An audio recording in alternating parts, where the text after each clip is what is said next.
नमस्कार, मैं अनुराधा कुमारी MU journalism पे आपका स्वागत करती हूँ। स्वागत है सर आपका एमयू जर्नलिज्म के पॉडकास्ट पे। Thank you. हमारे साथ हैं मेवाड़ विश्वविद्यालय के pro vice chancellor mister Anand Vardhan Shukla sir. Sir आप आईपीएस रहे हैं, आईजीएस रहे हैं, पर हम शुरुआत करना चाहेंगे आपके बचपन से। सर आपका बचपन कैसा था? बहुत पुरानी बातों में ले जा रही हो आप हमें। जी। हम आईपीएस रहे हैं, नॉट आईजीएस। जी। मेरा जन्म हुआ बनारस में, जिसको वाराणसी भी कहते हैं और काशी भी कहते हैं। दुनिया का अकेला शहर जिसके 3 नाम है। जी। दुनिया में कोई शहर नहीं जिसके 3 नाम है। और बनारस में भी इलाके अलग अलग बटे हुए नहीं हैं, पूरे शहर के ही 3 नाम है। और उसको शिव की नगरी भी कहा जाता है। कहते हैं कि शिव के त्रिशूल पे टिका हुआ है बनारस। तो ऐसे जगह पे हम पैदा हुए।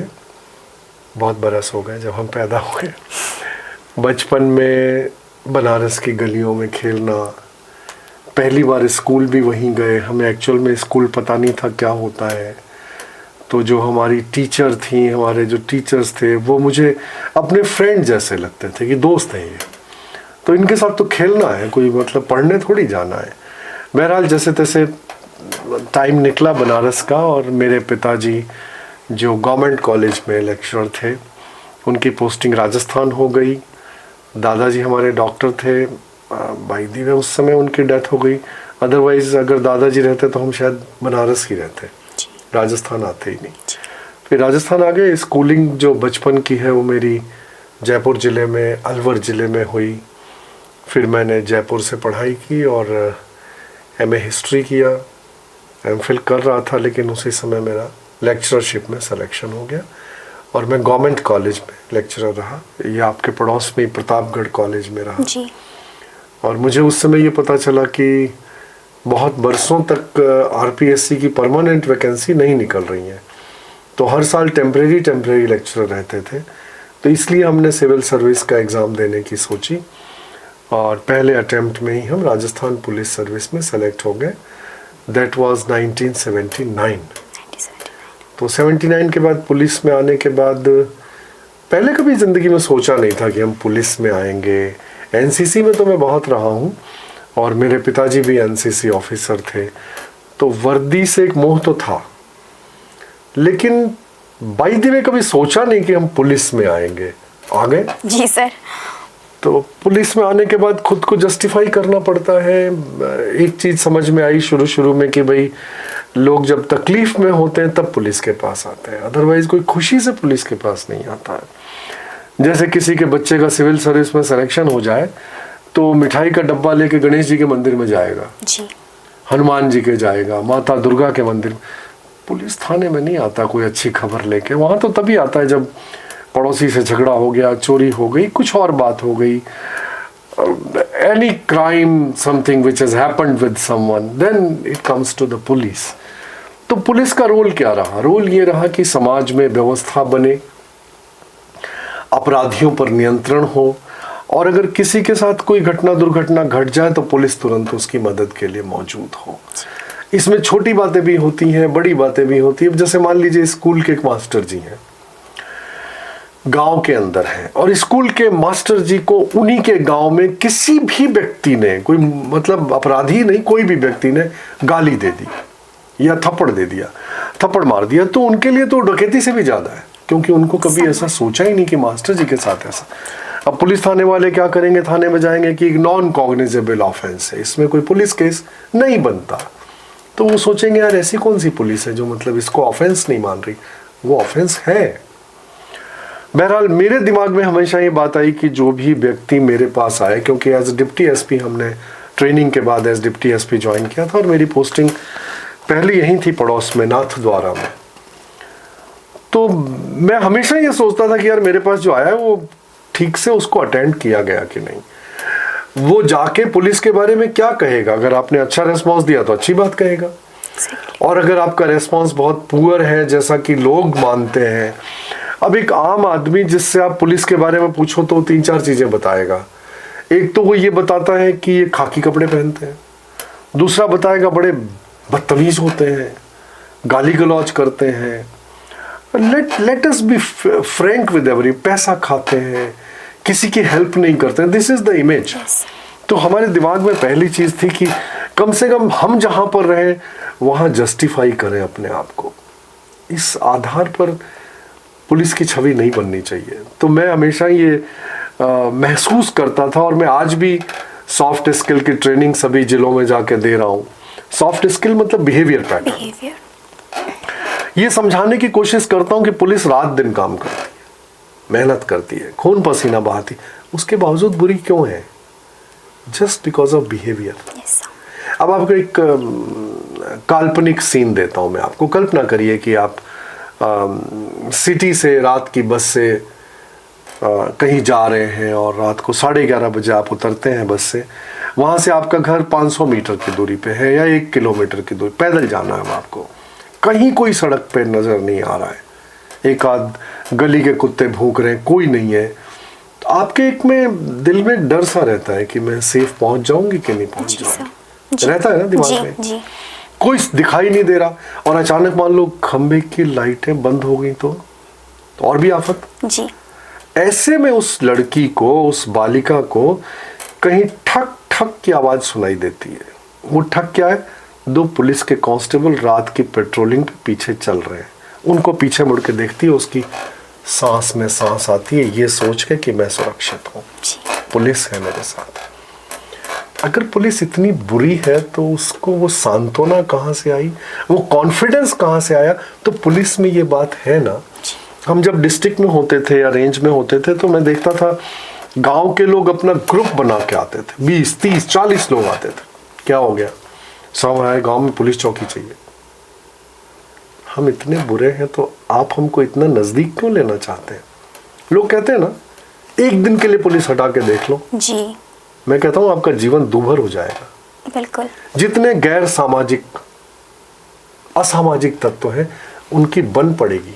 बिल्कुल। और वो सब कुछ जो चाहेंगे, दुकानें लूट लेंगे, आदमी को खड़े सड़क पे लूट लेंगे, डकैती, बलात्कार, कुछ भी हो सकता है। एक दिन पुलिस को हटा दो तो यार कंक्लूजन ये है कि पुलिस इतनी बुरी नहीं है जी। और इतनी बुरी है तो उस लड़की को जो सड़क पे अकेली जा रही है रात को, 2 कांस्टेबल्स को देख के एक सेफ्टी की भावना क्यों आ गई? अब मेरा कुछ नहीं बिगड़ेगा, मेरे साथ है। तो वो वाली पुलिस बनाओ ना आप, बिल्कुल, जिससे पब्लिक में कॉन्फिडेंस आए, लोग समझें कि हमारी बात सुनी जाएगी। बिल्कुल। एक लाइन है बड़ी फेमस सी कि योर बक्स स्टॉप्स हियर, यहाँ आके आपकी प्रॉब्लम खत्म है।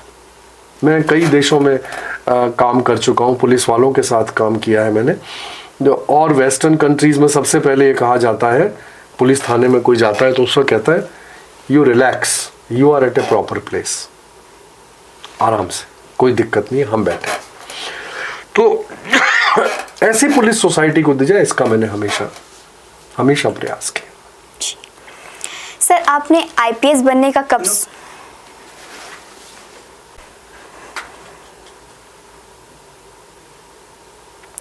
सर आपने आईपीएस ऑफिसर बनने का कब सोचा? और क्या जब आप अपने बचपन में थे तो आपकी भी जो सोच थी कि पुलिस के लिए, जैसा आपने अभी बताया कि लोग सोचते हैं, क्या ऐसी ही थी?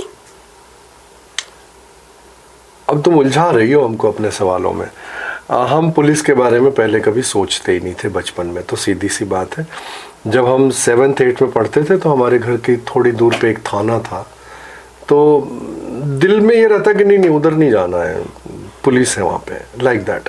फिर जब एनसीसी में आए और खाकी वर्दी पहनने को मिली, स्कूल में भी मैं जूनियर डिवीज़न में आ गया था, तो मुझे याद है उन दिनों 71 का वॉर हुआ था, हिंदुस्तान पाकिस्तान का, जिस समय बांग्लादेश अलग हुआ। हाँ जी। तो हम तो शायद 10th में पढ़ते थे, 11th में, हमें अच्छे से याद नहीं है। लेकिन आपको ये जानकर आश्चर्य हो गया, हमारी ड्यूटी लगती थी। वाह। उस वार के दौरान हमारी ड्यूटी लगती थी रात को यूनिफॉर्म में, एनसीसी स्टूडेंट्स की, कि घरों की लाइटें बंद करानी है, कोई सड़क पे निकलना नहीं चाहिए, लाइक दैट, यू नो। तो हम ये समझते थे कि ये देश हमारी वजह से चल रहा है, मतलब हम लाइटें बंद करा रहे हैं। तो एक फीलिंग अंदर से आई कि नहीं पुलिस अच्छी होती है। खाकी वाले पुलिस वाले भी घूमते थे सड़कों पे। लेकिन पहली बार 10th में जाके दिमाग में ये आया कि नहीं, police is good, police is for helping the people, I mean that is the idea. तो ये तो नहीं कह सकते कि मैं ऐसा पुलिस के बारे में सोचता था, कभी नहीं सोचता था। मुझे पुलिस वाले अच्छे लगते थे। हालांकि मैंने आपको बताया जब मैं कॉलेज में लेक्चरर था और पढ़ाता था, और जब मैंने सिविल सर्विस का एग्ज़ाम दिया था, तब मैंने कभी नहीं सोचा था मैं पुलिस में आऊँगा। हमेशा यही था कि मैं एडमिनिस्ट्रेशन में आऊँगा। लेकिन वो क्या होता है कि सीनियरिटी से ऊपर नीचे आते हैं आप। हाँ जी। एक तो प्रेफरेंस आपने क्या लिखी है, तो मैं ये मान के चलता था कि मैंने पुलिस नहीं लिखी है, RAS लिखा है, अकाउंट्स लिखा है, कोऑपरेटिव्स ऐसे लिखा है। लेकिन बाईती में कुछ सरस्वती माता बैठ गई थी, वो जो पेन पे उन्होंने पुलिस लिखवा दिया। तो जब हम अपनी सीनियरिटी में, मेरिट में पुलिस में आए, तब हमें पता चला कि हम पुलिस में आ गए। फिर मेरे दिमाग में आया कि नहीं, पुलिस में जाना चाहिए। कई बार क्या होता है, लोग आपस में सोचते हैं ना कि अरे हम तो पढ़े लिखे हैं, ऐसे हैं वैसे हैं, politics is not my cake, politics में नहीं जाना चाहिए। तो क्या यार पॉलिटिक्स गंदे लोगों के लिए बना है? नहीं, अच्छे लोगों को आना चाहिए। और I am very happy to say कि अच्छे लोग आ रहे हैं। और इसी तरह से मैं देखता हूँ कि IPS ऑफिसर जब नए सेलेक्ट होकर आते हैं, तो मुझे लगता है कि उनमें कुछ करने का जज्बा है, काम करना चाहते हैं। तो मैंने पुलिस में आने के लिए कब सोचा, ये तो मैं तुमको बता ही रहा हूँ, मैंने कभी सोचा ही नहीं कि मैं पुलिस में आऊँगा। एडमिनिस्ट्रेशन में जाना था और मेरिट में आ गया तो पुलिस में आ गया। शायद राजस्थान में मेरी याद नहीं है 32वीं या 36वीं रैंक थी। उस साल RAS में 32 ही पोस्ट थी, लेकिन मैं ये भूल गया कि 8-10 पोस्टें तो रिजर्वेशन ST SC को चली जाएंगी। तो मैं पुलिस में 8वें-9वें नंबर पे आया।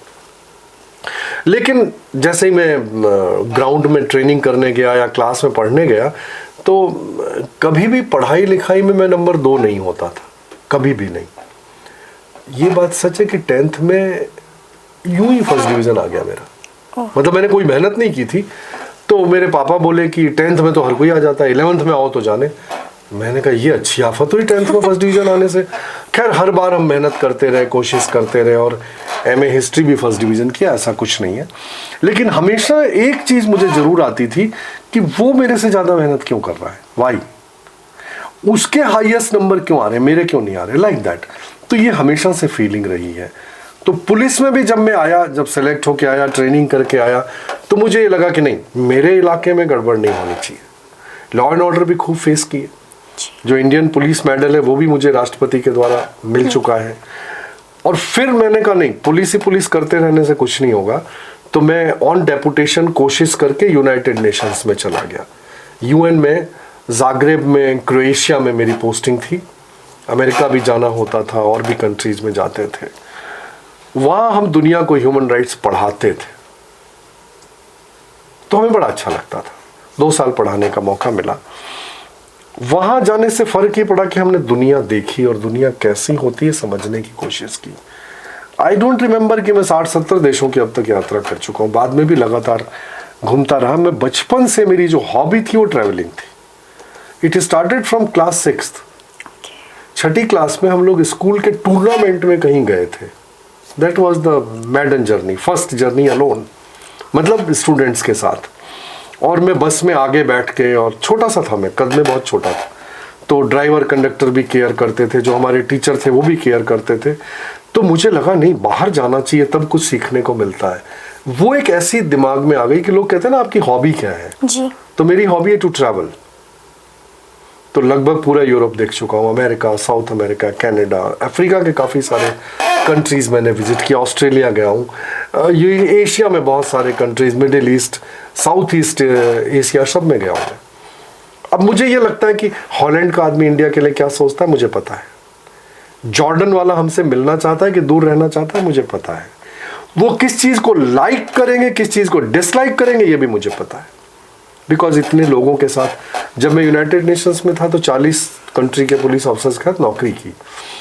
तो मैंने पुलिस में आने का क्या सोचा इज नॉट इम्पॉर्टेंट, मैंने जहां रहा वहां अपने आप को जस्टिफाई किया, मेहनत की जी। और मेहनत करने वालों को तो आप जानते हो ना, मेहनत करने वालों की कभी हार नहीं होती। तो सर आपकी बातों में मुझे एक बात आई नजर, आपके पापा चाहते थे कि 10th में आप आगे फर्स्ट डिवीज़न, अब फिर 11th में आओ। आपका क्या मानना है कि नंबर मैटर करते हैं करियर के लिए, 10th के 12th के? जब हम पढ़ते थे तब करते थे जी, अब नहीं करते। अब नहीं करते क्योंकि अब स्कोप चेंज हो गया है। अब आप देखोगे बाई दी वे कुछ चीजें आपको सुनने को पढ़ने को मिलती होंगी कि कोटा में कोचिंग का बहुत बड़ा हब है, पूरे इंडिया के बच्चे पढ़ने आते हैं। हर साल 15, 20, 30 बच्चे सुसाइड कर लेते हैं जी, प्रेशर की वजह से। जी। अच्छा, बच्चों में क्या होता है कि माँ बाप अपने बच्चों से कहते हैं कितने परसेंट आए, क्लास में तुम्हारी कौन सी रैंक है, तो एक अननेसेसरी का प्रेशर हम दे रहे हैं। You know, school education world की बेस्ट है फिनलैंड की। Finland, you will not believe, मैं फिनलैंड गया तो मैं स्कूल में गया कि ऐसा क्या है इनमें, 5वीं क्लास तक बच्चों के एग्जाम नहीं होते, उनको प्रेशर में डालते ही नहीं। No percentage, nothing, you have to perform best. उस बच्चे की एप्टीट्यूड को वॉच करते हैं। काफी सारे वेस्टर्न कंट्रीज में आप साइंस में एडमिशन लेने जाओगे, नहीं देंगे आपको, पहले आपका एप्टीट्यूड टेस्ट करेंगे। अब बाय द वे आपका एप्टीट्यूड ज्योग्राफी का हुआ तो एक तो ज्योग्राफी बिगड़ी, दूसरी साइंस बिगड़ी। यहां तो क्या होता है कि बच्चे को डॉक्टर बनाना है, अगर नहीं उसका उसमें हुआ एडमिशन एंट्रेंस टेस्ट से, तो उसको प्राइवेट मेडिकल कॉलेज में, साउथ में कहीं ले जाके एडमिशन करा के डॉक्टर बनाएंगे। अरे यार, वो डॉक्टर बनने के लायक नहीं है, वो एक आर्किटेक्ट बनना चाहता है, वो एक डिजाइनर बनना चाहता है। Let them children have that scope. वहां ये होता है एप्टीट्यूड टेस्ट से डिसाइड होता है कि ये बच्चा कॉमर्स का है, ये म्यूजिक का है, ये आर्ट्स का है, ये साइंस का है, टेक्नोलॉजी का है। जी। हम लोग तो बच्चे के ऊपर थोप देते हैं, और वही जो आप बात कर रही हो परसेंटेज वाली। अभी क्या है कि मैं अभी कुछ दिनों पहले कहीं कॉलेज में एक सेशन ले रहा था, तो वहां बात चली कि स्कोप क्या है। आपको ये जानकर खुशी होगी कि 40 के करीब नौकरियां ऐसी हैं इंडिया में आज भी जहां कैंडिडेट नहीं मिलते। गवर्नमेंट जॉब है, लेकिन कमी है ऐसे लोगों की, उन कोर्सेज को हम करते ही नहीं है, और इतना स्कोप है जिसकी कोई हद नहीं। For example interpreter. इंटरप्रेटर आप सोचोगे क्या होता है। इजराइल से ग्रुप आ रहा टूरिस्ट का, उसके साथ एक चाहिए जो इजराइल की हिब्रू लैंग्वेज और हिंदी या इंग्लिश समझता हो। जी। हमारे पास नहीं है, हम दूसरी कंट्रीज से बुलाते हैं। जी। टूर एंड ट्रेवल वाले कहते हैं कि नहीं भाई, तुम इजराइल से 2 इंटरप्रेटर भेज दो। उनके यहाँ तो हिंदी जानने वाले इंटरप्रेटर मिल जाएंगे, हमारे यहाँ हिब्रू जानने वाले, बेल्जियम की भाषा जानने वाले नहीं मिलेंगे। कई सारी ऐसी लैंग्वेज है, फिन लैंग्वेज जानने वाले नहीं मिलेंगे। तो यार कम से कम एक ही कोर्स को इंटरप्रेटर का कर लो। आर्मी में भी वैकेंसी निकलती है, हर एयरफोर्स में भी वैकेंसी निकलती है, दूसरी लैंग्वेज आर्मी नहीं मिलते। एथिकल हैकर्स अब मिलने लगे, आज से 5 साल पहले नहीं मिलते थे। अब मेरे पास एथिकल हैकर की वैकेंसी है, आपको काम पता है एथिकल हैकर का, लेकिन क्वालिफिकेशन नहीं है, तो हम कैसे जॉब देंगे गवर्नमेंट में? नहीं देंगे। अब हंसना मत, मैं एक सीरियस बात कह रहा हूँ। BSF, army, air force, police, customs, income tax, revenue, सबके अंदर डॉग्स हैं, है ना? जी। पुलिस भी सबसे पहले डॉग लेके आती है मॉडस ऑपरेंडी के लिए। जी। हमारे पास क्वालिफाइड डॉग ट्रेनर्स नहीं है। जयपुर में एक प्राइवेट डॉग ट्रेनर है जो सुबह निकलता है घर से, रात को आता है, and you will not believe उसकी 7 से 8 लाख रुपए महीने की इनकम है। बट उसको गवर्नमेंट में जॉब इसलिए नहीं मिलती, उसको काम तो आता है लेकिन वो क्वालिफाइड नहीं है। डिग्री कहाँ है? डॉग हैंडलिंग में। इवन आपको बताऊं, टेक्सटाइल डिजाइनिंग में जो NID कोर्स कराता है, नेशनल इंस्टीट्यूट ऑफ डिजाइन जो कोर्स कराता है, इवन कारपेट्स डिजाइनिंग में, एंटोमोलॉजी में, सॉइल टेस्टिंग में हमारे पास वैकेंसी आती है गवर्नमेंट में, लोग अप्लाई नहीं करते। काम तो उनको आता है लेकिन वो कोर्सेज नहीं कर रखे। तो बिना कोर्सेज आप किसी भी गवर्नमेंट जॉब में कह सकते हो कि मुझे एथिकल हैकिंग आती है, मुझे जॉब दे दो आप। no. तो कहेंगे आपकी डिग्री बताइए। Exactly. वो है ही नहीं हमारे पास। तो मैं आपको कभी अपने स्टूडेंट्स को लेकर इकट्ठा करना, मैं आपको 40 जॉब बताऊंगा जिसमें आदमी अवेलेबल नहीं है इंडिया में। जी। अभी क्या ओल्ड एज होम बन रहे हैं? जी। जगह जगह बन रहे हैं। कई रीजन है, मैं उनके खिलाफ या पक्ष में हूं ऐसा कुछ नहीं है। हमारे यहाँ इंडिया में ये कल्चर नहीं है। कनाडा में है, जर्मनी में, फ्रांस में ओल्ड एज होम होते हैं। अभी क्या इंडिया में एक जयपुर में एक बहुत बड़े रिटायर्ड ऑफिसर हैं जिनकी उम्र 80 साल है। बेटी लंदन में है, बेटा ऑस्ट्रेलिया में है। उनके पास कोई नहीं है, न वो लंदन जाते हैं न ऑस्ट्रेलिया। पुश्तैनी घर है, वहाँ रहते हैं। रात में उनकी सेफ्टी सिक्योरिटी क्या है? उनको खाना कौन खिलाएगा? उनकी देखभाल कौन करेगा? उनको मेडिकल केयर कौन देगा? आप विश्वास कीजिए, अमेरिका में, फ्रांस में, जर्मनी में, यूरोप के ज़्यादातर कंट्रीज में ओल्ड एज होम के कोर्सेज होते हैं। इंडिया में भी होते हैं, लोगों को पता ही नहीं है। पता नहीं है। कितनी जरूरत है, बहुत। लेकिन नहीं है हमारे पास आदमी, मैं बता रहा हूं ना आपको। तो स्कोप बहुत ज्यादा है, तो ये नंबर वाला pressure it is most useless thing. मेरी एक बुआ का पोता है, grandson, he is in Bhilwara, he is architect, ठीक है। बाद में पहले हम सोचते थे पढ़ेगा नहीं पढ़ेगा, आर्किटेक्ट में इंटीरियर का कोर्स कर लिया उसने। यू बिलीव मी, आज उसको फुर्सत नहीं है। उसके पास लोग आते हैं, अपॉइंटमेंट देता है 20 दिन बाद की, 1 महीने बाद की, टाइम नहीं है मेरे पास। 8 साइट्स में मेरे काम चल रहा है, इतने मेरे होटल्स चल रहे हैं, इतनी मेरी बिल्डिंग्स चल रही हैं, और उनको उसके काम के पैसे नहीं मिलते हैं, जो टोटल बजट है उसका परसेंटेज मिलता है। अगर आपका मकान 90 लाख में बन रहा है तो उसका 5% वो लेगा, लेकिन मौके पे जाएगा, देखेगा। नक्शा आपने किसी और से बनाया है, कोई बात नहीं, लेकिन मकान की जो आर्किटेक्ट है, जो इंजीनियरिंग है, जो इंटीरियर है, जो वास्तु के, वो सब वो बताता है जी। मेरे पास तो छोटी कार है, उसके पास तो बहुत बड़ी कार है। और सच में उसके स्टाफ को मैं देखने गया भीलवाड़ा में, एक मॉल में उसका ऑफिस है, शायद 3 या 4 तो पीए हैं उसकी, टाइम ही नहीं, फुर्सत ही नहीं है मिलने के लिए, बात करने के लिए। तो ये नंबर वाला प्रेशर मेरे कभी नहीं रहा, और मैं नहीं चाहता आप लोगों के ऊपर भी रहे या आपके बच्चों के पास रहे, कभी नहीं, never do it. Sky is the limit. बिल्कुल सर, अगला क्वेश्चन मैं पूछना चाहूंगी, जैसे आपने कहा कि उनके पास सर्टिफिकेट नहीं है, आज भी सर्टिफिकेट मैटर करता है? ऑफ कोर्स, गवर्नमेंट की जॉब के लिए, अदरवाइज कैसे जॉब मिलेगी आपको? आप क्या ये जाके बोलोगे मेरे को बहुत एक्सपीरियंस है, मुझे जॉब दे दो? नहीं, मैं एक मजाक की बात बताता हूँ आपको। एक हैकर के लिए इंटरव्यू निकला था, और एक यूनिवर्सिटी में गया कोई बंदा अप्लाई करने, नॉट यूनिवर्सिटी, किसी गवर्नमेंट डिपार्टमेंट में। तो उससे सवाल ये पूछा गया कि आपको ये जॉब क्यों दी जाए, why this job should be given to you. उसने एक मजाक की बात है, सीरियसली मत लेना, बट हो सकता है ये कहीं हुआ हो, आई एम नॉट श्योर। उसने कहा सर इस जॉब के लिए मैंने अप्लाई नहीं किया था, आपके सिस्टम को हैक करके मैंने अपना इंटरव्यू लेटर जनरेट कर लिया और मैं आपके पास लेके आया हूं, बताओ मुझे जॉब दोगे या नहीं? हैकर की पोस्ट थी, आपके सिस्टम को ब्रेक करके उसमें अपना नाम एंटर करके अपना इंटरव्यू लेटर जनरेट करके मैं ले आया, आपके साइन देख लीजिए। इससे बड़ी क्वालिफिकेशन क्या चाहिए कि मैं हैकर हूं या नहीं हूं? तो सारे के सारे लोग सन्न रह गए, इसका फॉर्म लाओ, फाइल लाओ, दिखाओ, कहीं फॉर्म ही नहीं था उसका। तो उन लोगों ने क्या कहा, कब ज्वाइन कर रहे हो? कॉर्पोरेट सेक्टर था, कब ज्वाइन कर रहे हो? बोले आज ही, मैं तो तैयार होके आया हूं।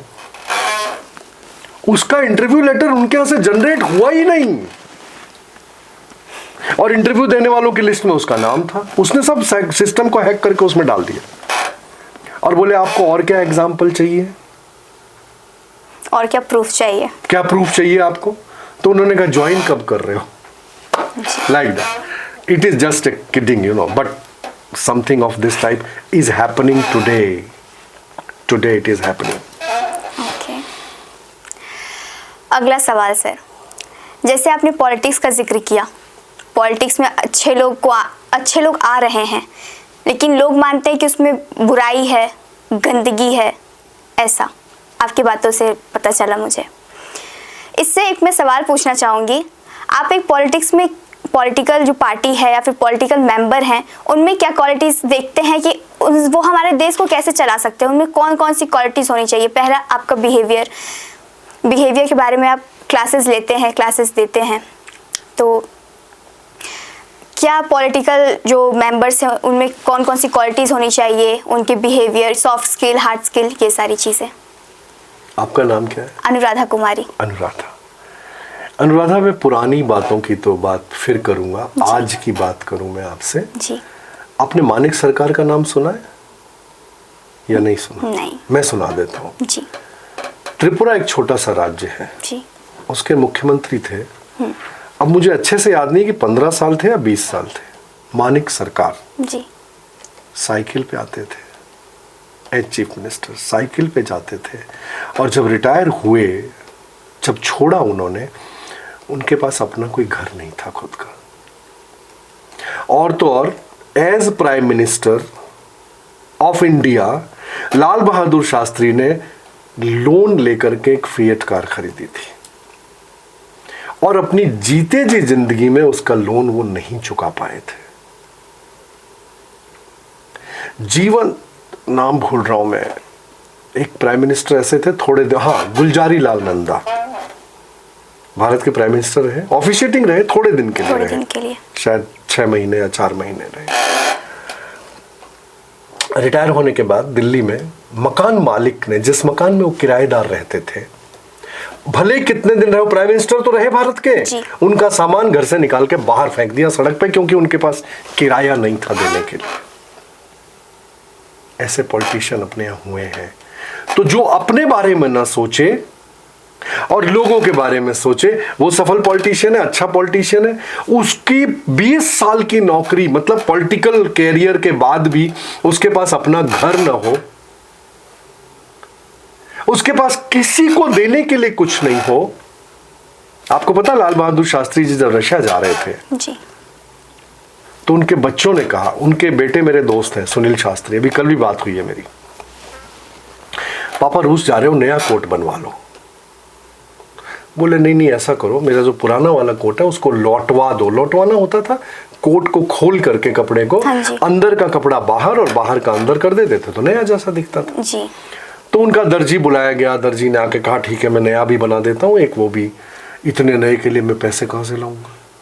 प्राइम मिनिस्टर, कोट नहीं थे गरम उनके पास रशिया में पहनने के लिए। जवाहरलाल नेहरू को पता पड़ा तो उन्होंने अपना कोट भेजा। अब जवाहरलाल नेहरू तो लंबे, लाल बहादुर शास्त्री छोटे से, तो अगर आप देखोगे उनकी रशिया की फोटो तो उनका कोट इनके पांव के यहां तक जाता है, लाल बहादुर शास्त्री को जवाहरलाल नेहरू ने दिया था। अच्छा, दर्जी ने क्या किया, वो लौटाया हुआ जो कोट था पुराना वाला वो पहले भेज दिया। तो उन्होंने अपने बेटे से कहा कि ये नया कोट आ गया सिल के, तुमने क्यों बनवाया नया? उसने कहा पापा ये नया नहीं है, ये लौटा है। बोले फिर अब नया नहीं चाहिए, यही नया लग रहा है मेरे को। ऐसे लोग हैं। अब मैं बताऊं आपको, 2012 की बात, 11 की बात, मैं मिनिस्ट्री ऑफ कल्चर में डेपुटेशन पे था और शिलोंग में, मेघालय में मैं एक फेस्टिवल करा रहा था, बारा पानी फेस्टिवल, बड़ा पानी, बिग वाटर। एक लेक है, उमियाम लेक, वहां पर होता है हर साल। तो एक साल मैंने मिनिस्ट्री ऑफ कल्चर की तरफ से कराया। तो मेरे चेयरमैन थे governor of UP BL Joshi साहब, वो आए। तो उन्होंने मुझे पूछा कि आपने यहाँ के सीएम को इनवाइट किया कि नहीं? तो मैंने कहा सर कार्ड तो भेजा। बोले नहीं, you go and personally invite, right. मैंने सीएम के घर पे फोन किया, मतलब ये कहने के लिए कि मैं सीएम को मिलने आना चाहता हूँ जी। तो उन्होंने कहा हेलो कहिए क्या काम है? मैंने कहा सीएम साहब से बात करनी है। तो उन्होंने पूछा आपने कहाँ फोन लगाया? मैंने कहा सीएम के घर पे। तो मैं सीएम ही बोल रहा हूँ। मैंने कहा आपने फोन, तो मेरे घर पे दूसरा कौन फोन उठाएगा? Can you imagine? Mukul Sangma नाम बता रहा हूँ जी। मैंने कहा साहब मैं मिलने आना चाहता हूँ। किस लिए? मैंने कहा बड़ा पानी फेस्टिवल में आपको इनवाइट करना है। बोले इनविटेशन मिल गया, मैं आऊँगा। मैं कहा नहीं ज़रा मुझे आना है। सैटरडे था। बोले दूसरे दिन, कल संडे को 11 बजे मेरे घर आ जाओ आप। तो मैं और एक मेरे साथ DIG थे, आजकल वो एडिशनल DG हैं, रवि गांधी BSF के। हम तो यही मेरा घर है, तो हर संडे में अपने घर पे रहता हूँ, राइट। दूसरी बात, जो वर्किंग डे होता है उस दिन भी रात को 10 बजे मैं अपने घर आ जाता हूँ। और जहां तक नौकर चाकर की आप बात कर रहे हैं, तो ये सच है कि आज मेरे घर पे कोई नौकर नहीं है, संडे मैंने छुट्टी दे रखी है। तो मेरी वाइफ झाड़ू लगा लेती है, मैं पोछा लगा लेता हूँ। आपके लिए चाय मेरी वाइफ बनाएगी या मैं बनाऊँ।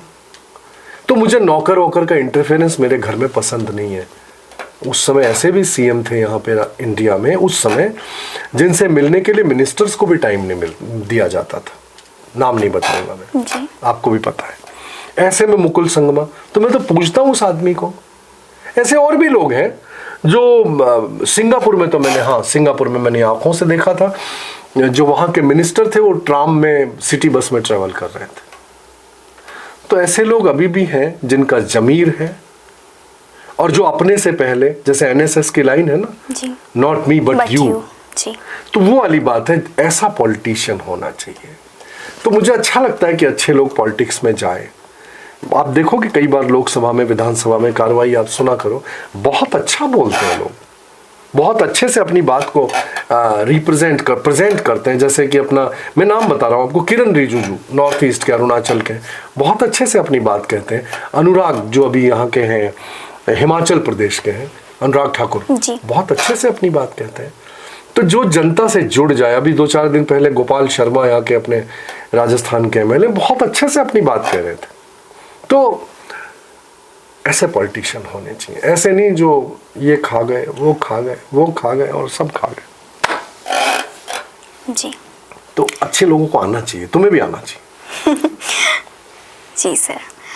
सर अब हमने बात कर ली पॉलिटिक्स की, पुलिस की, अब आते हैं यूपीएससी पे। सर यूपीएससी का एग्ज़ाम देना और आईएएस बनना, आईपीएस बनना लाखों बच्चों का सपना होता है। आप अपने अनुभव से हमें बता सकते हैं कि जो बच्चे होते हैं वो कई अटेम्प्ट्स देते हैं, फिर वो हार मान जाते हैं। तो क्या आपको लगता है कि यूपीएससी में जाने वाले बच्चे जो हैं और उनकी ग्रेडिंग, मार्क्स, कई ऐसे भी बच्चे हैं जो 12th फेल थे फिर भी वो आज हैं, यूपीएससी उन्होंने क्रैक किया है, और कई ऐसे भी बच्चे हैं जो काफ़ी अच्छे नंबर लाते पर उनका यूपीएससी क्रैक नहीं हुआ। ये सारी चीज़ें हैं, और बात ये है कि यूपीएससी में भी क्या करप्शन है? एक बात बताइए, आप मंदिर जाते हैं कभी? जी। प्रसाद चढ़ाते हैं? जी। कितने रुपए का? 10, 20, 40, 50, 200, 500 इतने का चढ़ाते हैं। और भगवान से उम्मीद करते हैं मेरी 10 करोड़ की लॉटरी निकल जाए। तो हमें तो शुरू से ही सिखाया जाता है कि मिठाई खिलाओ तो काम होगा। अगर मैं फर्स्ट डिवीजन पास हो गई तो 100 मणि कराऊंगी, मेरी शादी तय हो गई तो भगवान जी के ये भोग चढ़ाऊंगी।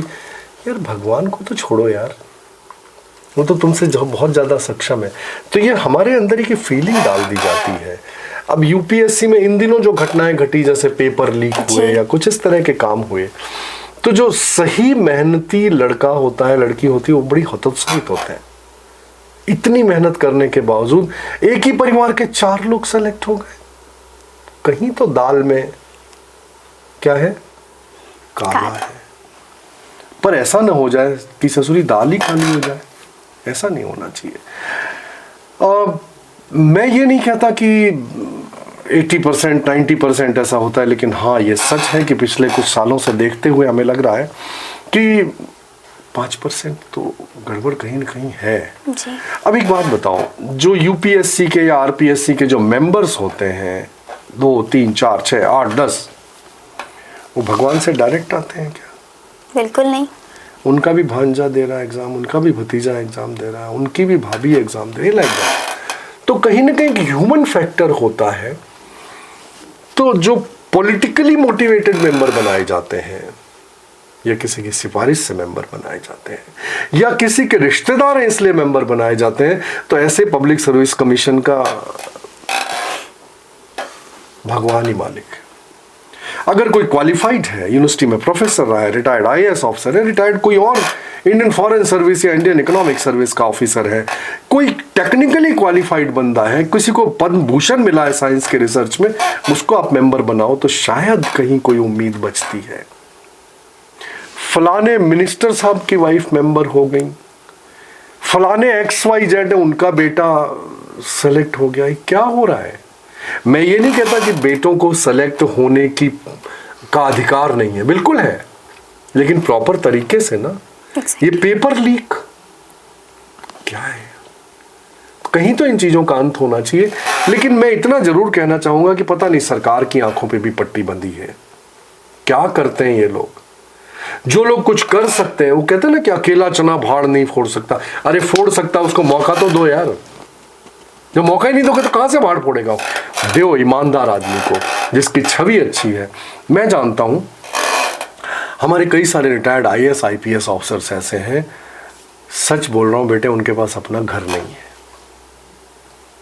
ईमानदार, मेहनती। मुझे याद है मेरे एक बहुत पुराने दोस्त हुआ करते हैं, वो बिरलास के यहाँ फाइनेंशियल कंट्रोलर थे, मतलब वित्त का सारा कंट्रोल उनके हाथ में था। He was company secretary, right? गौर से सुनना आप। उन्होंने सेठ जी जब आए तो उनको जाके पर्सनली मिलके कहा कि सर मुझे घर बनाना है, मेरा काम अधूरा है, मुझे आप 50,000 रुपए का लोन दिला दो कंपनी से।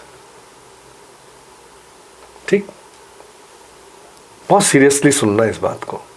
सेठ जी ने कहा ठीक है देखते हैं। दूसरे दिन अकेले 8 बजे उनको अपने चैम्बर में बुलाया, 9 बजे, और ये कहा कि मैं तो लोन तुम्हें दे दूंगा, मुझे नाम भी याद है पर यहाँ कहने से कोई अर्थ नहीं है, लेकिन मुझे ये बताओ कि इतनी कम सैलरी से तुम लोन चुकाओगे कैसे? 50,000 रुपये मैं तुम्हें दे रहा हूं, तुम्हारी सैलरी 3,000 रुपये महीने है, तो कितने रुपए महीने चुकाओगे, कितने दिन तक चुकाओगे? कि सर जो भी बन पड़ेगा करूंगा, बच्चे भी हैं, तुम्हारे घर भी है। फॉर एग्जाम्पल 5,000 रुपये सैलरी है, तो कितना दोगे हर महीने? 1,000। तो 50 महीने तक, 5 साल तक लोन चुकाओगे? कि सर सोचा तो यही है। ठीक है जाओ। फिर उन्होंने अपने एमडी को बुला के कहा कि यार मेरा फाइनेंशियल कंट्रोलर जो आए दिन महीने में 50 लाख, 1 करोड़, 5 करोड़, 10 करोड़ का लोगों को पेमेंट करता है, उसके पास 50,000 रुपया नहीं है मकान में लगाने के लिए। बोले हाँ सर बात तो सही है। बोले 1 लाख का चेक बनाओ, उसका चेक दे दो और उसको बुला के कहो उसको रीपेमेंट नहीं करना है, it is a gift from me. नमक का दरोगा एक कहानी है बहुत फेमस, प्रेमचंद की लिखी हुई बहुत फेमस कहानी है नमक का दरोगा। आज घर जाके पढ़ना आप, जी बिल्कुल, गूगल तो सब कुछ पढ़ा देता है। बिल्कुल। एक ऐसा अड़ियल नमक का इंस्पेक्टर था, अंग्रेजों के टाइम की बात है, जो उसने एक बहुत बड़े सेठ जी को गाड़ी को, बैलगाड़ी, नमक जा रहा था, उसको निकलने नहीं दिया कि सीज करूंगा, जब्त करूंगा, टैक्स लूंगा। उन्होंने कहा तेरे को चाहे जितने पैसे ले ले, गाड़ी छोड़ दे। बोले नहीं छोड़ूंगा, नहीं छोड़ूंगा। पैसे भी दिए गए, फाइन भी किया गया, गाड़ी भी जब्त हुई। उसके बाद वो सेठ जी जिनकी गाड़ी पकड़ी थी उसके घर पहुंच गए कि तू मुझे ज्वाइन कर ले एज चीफ कंट्रोलर, हमारा जनरल मैनेजर बन के आ जा, यहां से नौकरी छोड़ दे। क्यों? उनको एक ईमानदार आदमी की तलाश थी, वो मिल गया उनको। ऐसा गवर्नमेंट में भी होता है, गवर्नमेंट में भी। हाँ ये सच है कि काफी सारे पॉलिटिशियन ऐसे ऑफिसर को लाइक नहीं करते। जी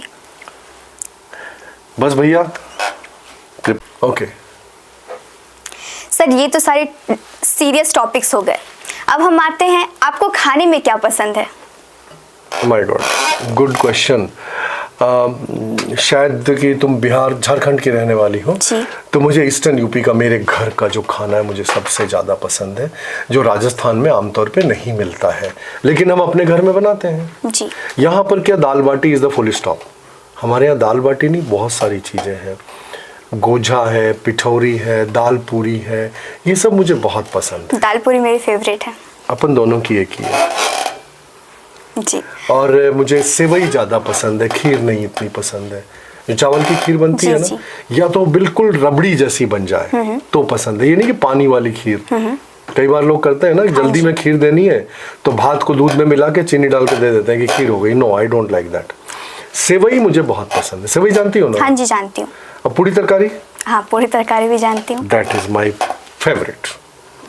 जी। किसी के घर जाऊंगा कि क्या खाना खाएंगे, मैं पूरी सब्जी। आपने कभी कुछ बनाया है? मुझे सब बनाना आता है। मैं 2 साल यूरोप में अकेला ही था ना। हाँ जी। तो जितनी चीजों का मैंने नाम लिया आपको सब बनाना आता है मुझे। आपने घर में किसी को बना के खिलाया? क्यों नहीं, सबसे पहले तो जब मैंने सीखा था तो मैंने मेरे पापा को बना के खिलाया। अभी भी कई बार होता है, अभी 4 दिन पहले हुआ था, मेरी वाइफ को मैंने निकाल दिया किचन से कि आप बाहर निकलो, खाना मैं बनाऊंगा। Like that, because I like cooking. Sir हमारे यूनिवर्सिटी के एनर्जेटिक, मोटिवेटिंग और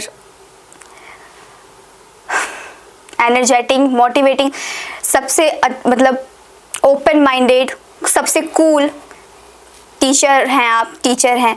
और किसी के पर्सनालिटी में उनके फैमिली का सबसे बड़ा योगदान होता है। आपकी फैमिली में कौन कौन है और उनका योगदान आपके जीवन में क्या रहा है? देखो, सबसे बड़ा योगदान तो पेरेंट्स का होता है, जिन्होंने आपको अपने पैरों पे खड़ा किया। जी। So there is no doubt about it.